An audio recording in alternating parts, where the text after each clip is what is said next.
Dr. Mathew or to me, and we'll read it out without naming without naming you.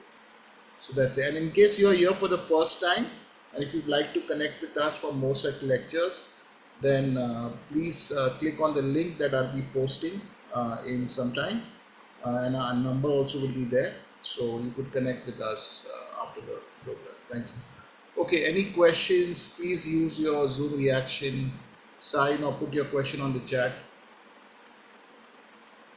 Yeah, so there's a question about, is there any age bar? Correct, yeah. Okay, yeah.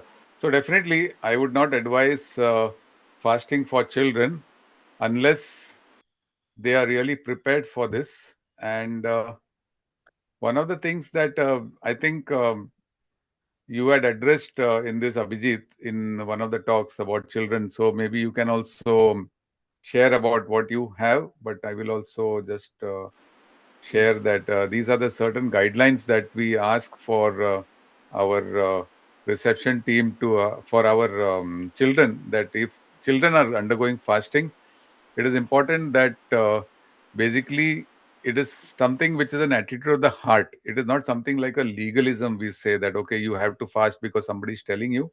So if it's a child, and if the child has understood what fasting really means, and why they are fasting, then definitely they can fast. And basically, for younger children, when we talk about fasting, it can start with fasting from sweets or fasting from screen time or things like those also, which are also going to be important, because the goal is to instill the principle of setting aside worldly desires and to try to focus on spiritual matters. And children, of course, have some other limitations are that they have unique nutritional needs because they are more active. So their requirement for energy is higher, and that's why they need constant caloric intake. And for children under the age of 12, generally prolonged fast is discouraged. Right. Yeah. Question Okay, is, I'll ask you a question.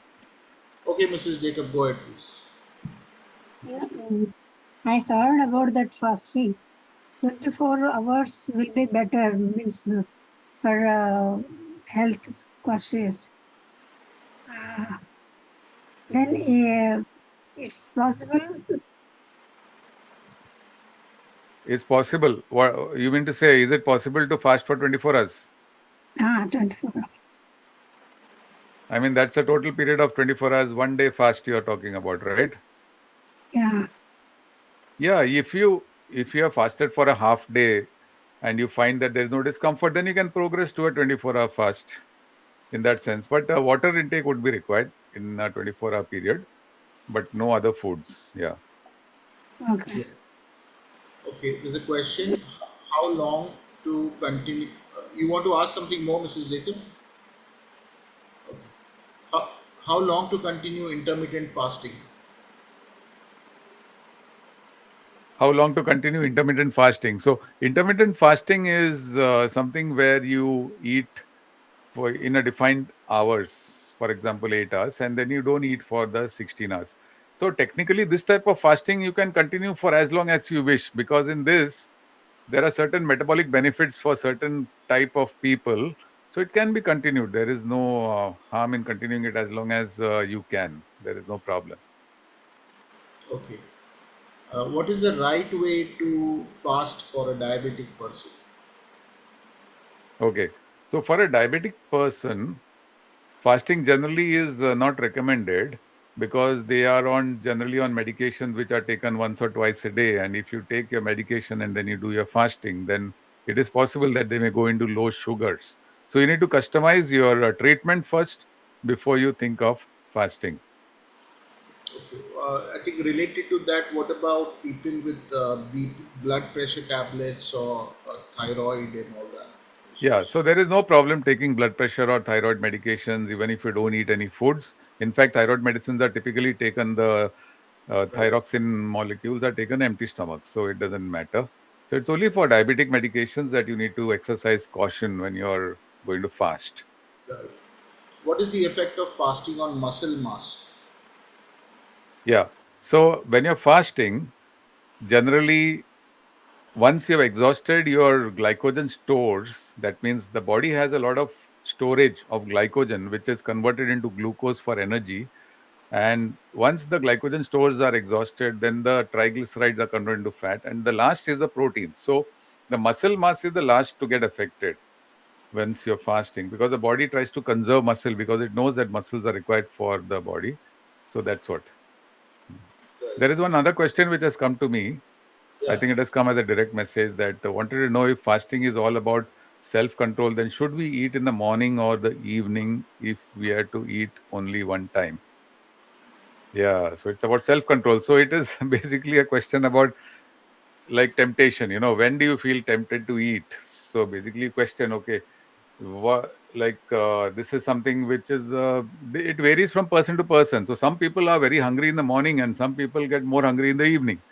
So depending on what is the aim of your fasting, like we mentioned that fasting for spiritual reasons are also there, where we want to align with God's will, for example. In that case, maybe you need to listen to what your spirit is telling you, that yeah, I need to have a control over my desire to eat, and this is more in the morning, then I should fast in the morning so that I can understand whether I am able to control myself in the morning. So there is no time for that in that question. In regards to that particular question, that is the answer. Yeah. If you are a senior citizen, this is a direct question. If you are a senior citizen and you are on medication which says 3 times a day, how can you incorporate intermittent fasting in your schedule? Yes. So it depends on what type of medication. If it is a diabetic medication the person is taking, and if they have been told to take it 3 times, maybe they need to consult with a doctor, because the doctor may not be aware that they are taking, they are having only 2 meals in a day, for example. You typically, with intermittent fasting, the person consumes 2 meals in a day, and they may not have communicated that to the doctor if it is a diabetic medication. And maybe they can just have a conversation with their caregiver doctor that I'm taking meals only 2 times and you've given me 3 time medication for diabetes. Actually, I'm not eating 3 times a day. So that will help to clarify the dosing of the medication. So it's important to communicate your dietary habits to the doctor, and usually the doctor asks. But if the doctor has not asked, it is better to communicate with them about these things. But if they're taking 3 time medication for BP or any other issue, then there is no harm in doing intermittent fasting. Is it possible for to fast for 40 days? I think you already answered that. Is it? It is possible, but you need to prepare, right? Yeah, yeah, it is possible, and I have not done it, but I am sure I know many people who have done it, so it is possible, and yeah, There is often a sugar dip during fasting, and how do you have sugar cravings? How do we cope up with that sugar craving? yeah. So that happens especially in the first few days of fasting, and it is important. That's why when we talk about fasting, we just don't talk about fasting. Christians usually talk about fasting and prayer, and I'm sure many other religious background people also talk about faith and prayer and fasting. So basically, these are the times when you're called to rise above your body's cravings and communicate at a level of the spirit and the soul, and try to become stronger in that sense, because definitely the cravings will be there. And once you get over it, then you will know that yes, you have mastery over these things, and that really helps. Yeah. Yeah. Can, can a person, doctor, go about doing his normal routine, going to office, traveling in the train? Can they do that, like for if they're like 24 hours, 40 hours? Can you comment a bit about that? Yeah, so if a person is having strenuous physical activity, then in those cases, a complete fast may not be possible, in the sense of water fast, like they're having only water, unless they have adequate stores of energy. So usually what we see in the urban context is that, like you must have heard of the term fatty liver. So fatty liver basically is that there is a lot of excess of calories which have been consumed and which have got converted into fat and stored in the body in various areas in the body, whether it is in the adipose tissue of the abdomen or in the liver. And in times of famine or fasting, these energy stores are used up. So generally, we are in an energy surplus by and large in urban situations. So there is always that fear that we are okay. What if I don't eat and what? But it is not a real fear, because most people can carry on their daily activities even if they are fasting, and your body has enough and more stores of energy to carry you and tide you. Unless somebody is doing very strenuous, heavy exercise or playing some intense sports or things like that, which require a lot of energy, and they do not have, and they are thin and they don't have much of fat storage. In those cases, the glucose levels can go low, and but even then, it won't go so low as to cause a coma or something like that, which is very rare because the body is designed marvelously to function in a way that is beyond our human understanding. Yeah. But if you're traveling outside the house and if you're 40 or 50 plus, and then you might feel dizzy in the, so what should you keep along with you? Some biscuit or sugar, salt, electral, any such advice? Yeah. So especially if you are in a hot place and you're sweating a lot and you are traveling and you, then it is always good to carry some ORS type liquid with you, which will have calories and also rehydration salts, which are important. So, okay, so carry ORS, yeah. Can a heart patient fast? I have had heart surgery for 10 years. I used to fast regularly. Would you advise me to fast? Heart surgery you're talking about? Heart surgery. 10 years ago, I have had heart surgery. I mean, I used to fast before that, but now can I fast? That's what it's. Yeah, yeah. So there is no problem with fasting if you have had your heart surgery. It is not a contraindication. There is another question which has come to me. A direct question is that in my normal days, in my normal days itself, I get irritable, angry, upper stomach is burning and hyperactive, and feel fainting if it goes on for 4 to 5 hours without food. So the question is then, can I still try and fast? Yeah, so this is a difficult question because the reason for the upper stomach burning and the acidity probably needs to be found and treated, because if you don't do that and then you go into fasting, it may increase the acidity and you may feel more angry and irritable, which will defeat the very purpose of fasting, which is to give you a sort of a peace and you know something better for life. So that is where fasting should be avoided unless you rule out what are the causes for your acidity. So that is very important. Right. Can we have energy drink if we are not eating during the day? Yes, if you are not eating for during the day, you can have an energy drink. It depends on what you're fasting for and what is the purpose for fasting. So it's totally up to you. There is no hard and fast rule for that. Yeah. Correct. I think there is a direct question again. I think it's continued to the earlier question asked if I'm a senior citizen and I was in medication 3 times a day, so how can I incorporate intermittent fasting in my schedule? And then it goes on to say a steroid and vitamins. So I don't know what that means. Ma'am, if you can type the Steroids and question vitamins. question. And it is come to me on my direct chat. So if you are a senior citizen and you are on medication, how can you incorporate intermittent fasting in your schedule? Yeah, so if you are a senior citizen and you are on medication, there is no problem in incorporating intermittent fasting, provided you check with your doctor about your diabetic medication, because that is what is important. Basically, if it's a diabetic medication, then it's a issue. Otherwise, generally, it should not Yeah. cause a problem. So and There are this yeah, go on. there are some other questions which have come to me. What about cancer patients? Let me finish this because this person is asking again. And can I basically consume steroid and vitamins in between? Is that possible Steroids for a should not be consumed for without indication, and vitamins you can definitely consume. okay? Yeah, yeah. Go ahead and read So the there's a direct. question about what about cancer patients? So I'm assuming that is a question that can cancer patients fast? Yeah, definitely. Cancer patients can also fast. There is no problem with fasting for cancer patients. Yeah. And another question is, if I have a sweet tooth, dates are a good source. Is it true for a person doing weight loss? Okay. So dates are a good source of calories and energy, and you have a sweet tooth. So if you're going to do fasting for weight loss, then dates would not be a good idea. they would give you enough of calories to maintain your weight. It depends on how much of dates you're eating. And also, if you have any other medical condition, for example, you have diabetes, then you should not be eating too many dates anyway. Yeah. Hypertensive patients taking medicine, is it okay without food? Yeah, definitely. Hypertensive patients can take medicine without any food. There is no problem with that. Okay. The other question was, do we need to stop going to work for a long fast? I think that was what you had asked earlier, Abhijit. Yes, correct, correct. Okay.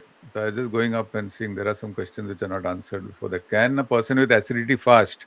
Yeah, so that is one thing which I had already answered, that you should not be fasting unless you find out what is the reason for the acidity. And also important to understand that acidity can be a sign of stress, which maybe the spiritual discipline of fasting itself can help to reduce your acidity also. So it is both ways, you know. So first of all, to understand what is the reason or the root cause for the acidity is important. So as a whole person care approach is important when you address people with acidity and who wants to fast. Yeah, there's another question on fasting and psychology are connected. If I discipline my mind not to eat after 6 p.m., it works with me. Yeah, it is. It is a discipline. That's what I mentioned. So it is a spiritual and physical discipline, both, because fasting and prayer are closely interlinked in the Christian faith and in some other faiths also. But basically, fasting and psychology are connected. Yes, it is a discipline which is required for fasting, and it Right. should work. Yeah. Another So, question is about, I take thyroxine every day. Can I stop it while fasting, especially if I plan to fast for a few days? No, there is no need to stop taking thyroxine. You should be taking a thyroxine even if you're fasting. And there is another one. Okay. Uh, Fasting and this thing. Okay. Yeah, you can ask Abhijit. Any other yeah, question?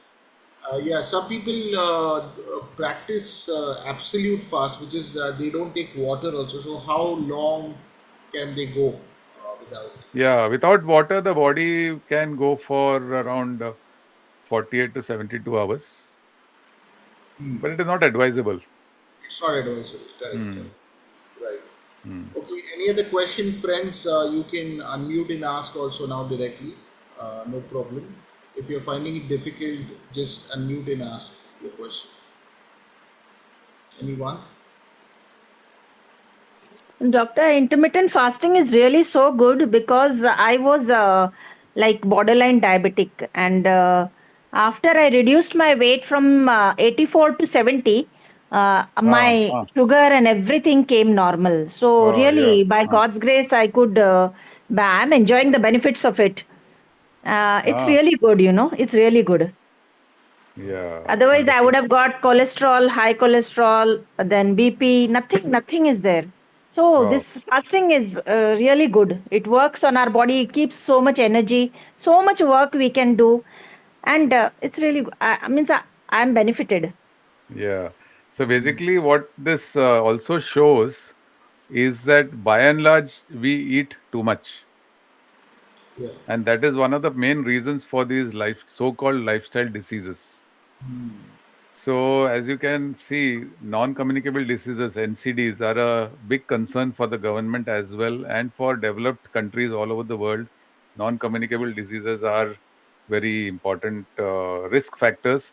And just this example, which you stated, that by doing intermittent fasting, you are able to reverse many of these lifestyle diseases, shows that in general, people are having an overconsumption of carbohydrates and underconsumption of proteins. And that is one of the biggest challenges, especially in India, where we find that it is a very carbohydrate rich diet. And these carbohydrates then get stored in the form of fat in the liver and cause fatty liver, and in the abdominal fat and abdominal obesity, and then they cause secondarily your diabetes and hypertension and various other diseases. So it's very important to understand that the amount of food that we eat is too much in general. Yeah. Right. Okay. Any other Doctor, one question? more last question, Doctor. Now I'm stuck at 70. I just want to reduce another 6 kgs. But I'm stuck. I don't know. I have stopped my chapati since last 6 months. It doesn't No, work. But I love yeah. rice and I don't like to give up rice. See, when you say that you are stuck at a particular weight, it also depends on your height.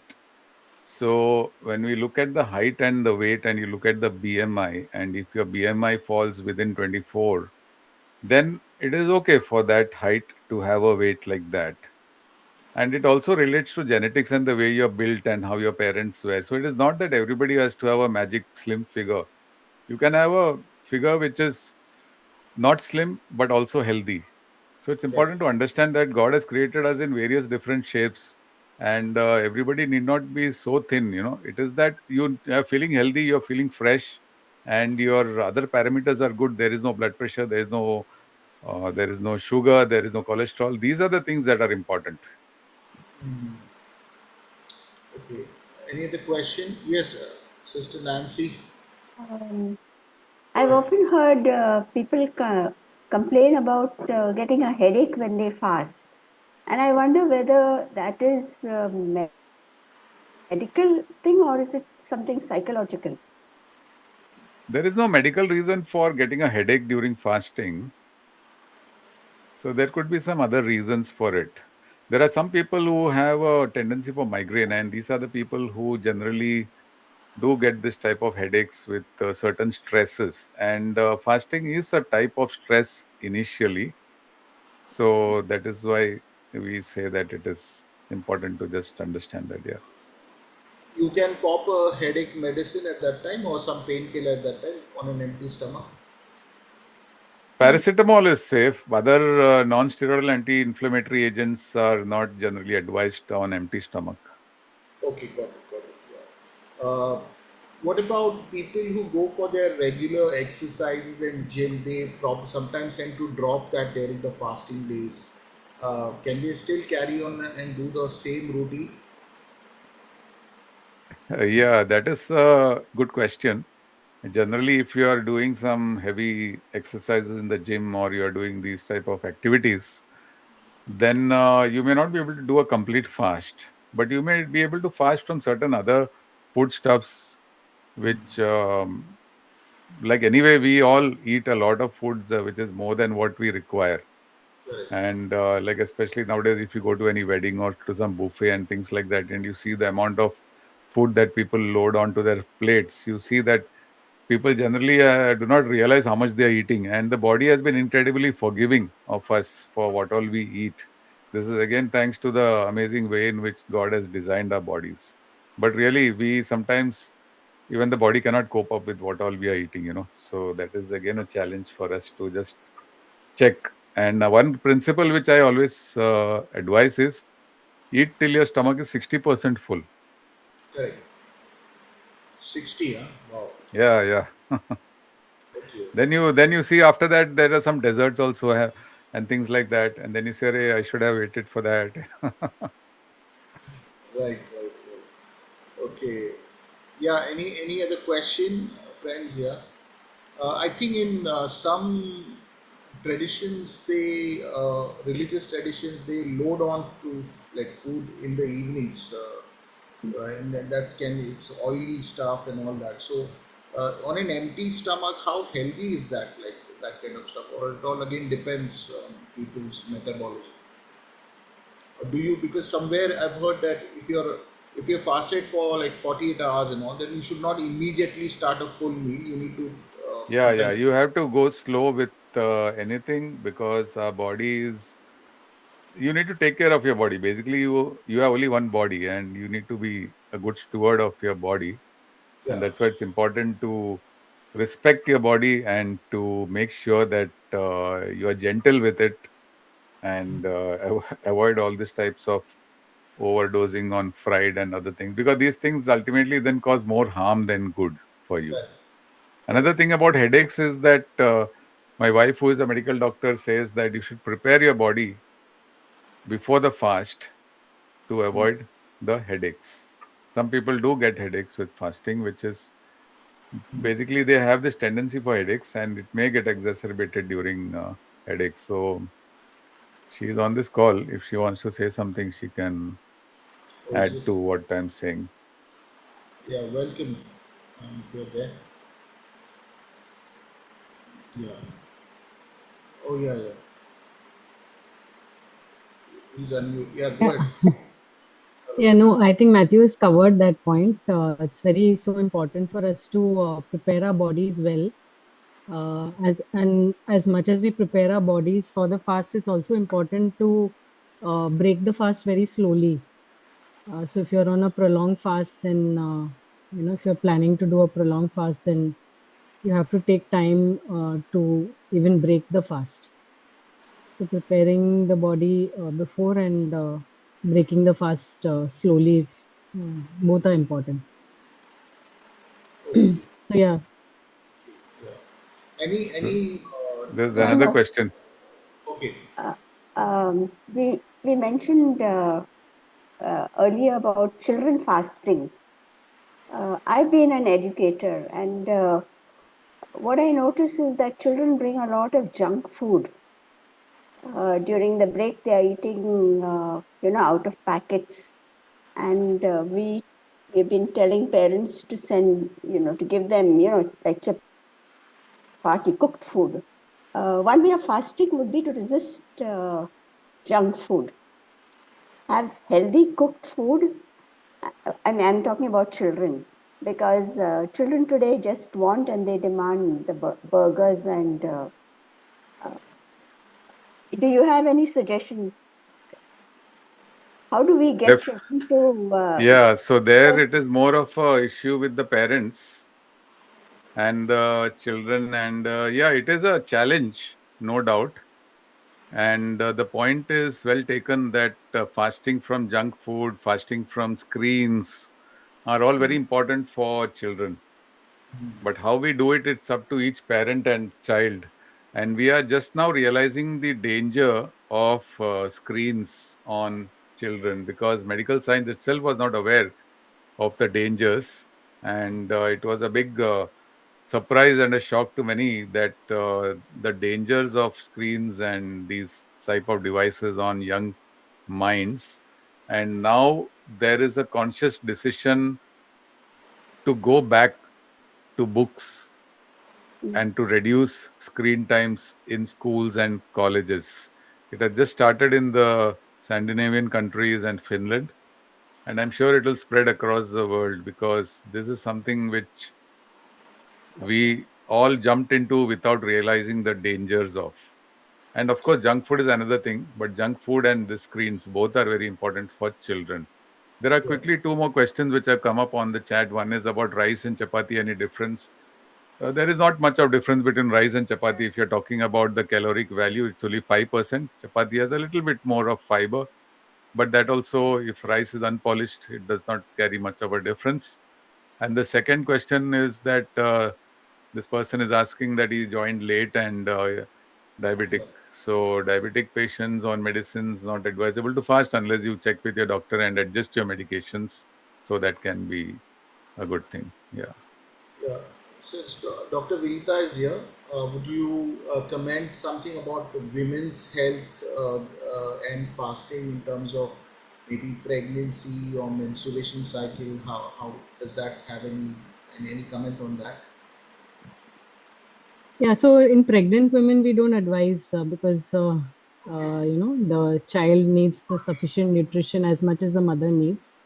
So it's not advisable. And for those who are menstruating, as long as the person is not having heavy, menstrual flows and it's not possible, I mean, they'll feel, if they naturally feel weakness during that time, then also you can give a gap to the fasting, or maybe you can have a little, liquid diet during that time. If you're on a prolonged fast and then you start menstruating, so then you can take something which is liquid, so you don't completely break your fast, but still don't lose out on energy. So yeah, Right. that's something you'll have to. I think each one has to understand their own bodies and how your body manages during the fast, and accordingly go on to the fast. Right. Okay. Any other question? Water fasting once a week is advisable. I am in my 50s. BP medicine I take. Yeah. Thank you, Eugene, for sharing that. Yeah. Thank you. Friends, you are free to ask questions in this. We still have some time. And if Yeah. some like Sister Priyanka earlier shared about how fasting has helped them, you can also share your experience also. It can encourage other people to take it up, those who care. Yeah. Anything? So in the meantime, I'll answer the question about water fasting once a week. Is it advisable? Oh, Yeah. So basically, if you're taking BP medicine, there is no harm. You can do water fasting once a week. By water fasting, what I mean is that you don't take anything else except for water. So that is fine once a week. No problem. right. Thank you. Uh, any other question? Any other query, doubt? I, Any? I'm just curious to know how long did uh, we read that Jesus went up and fasted for 40 days. Was it without water or how was that? Do you have any information?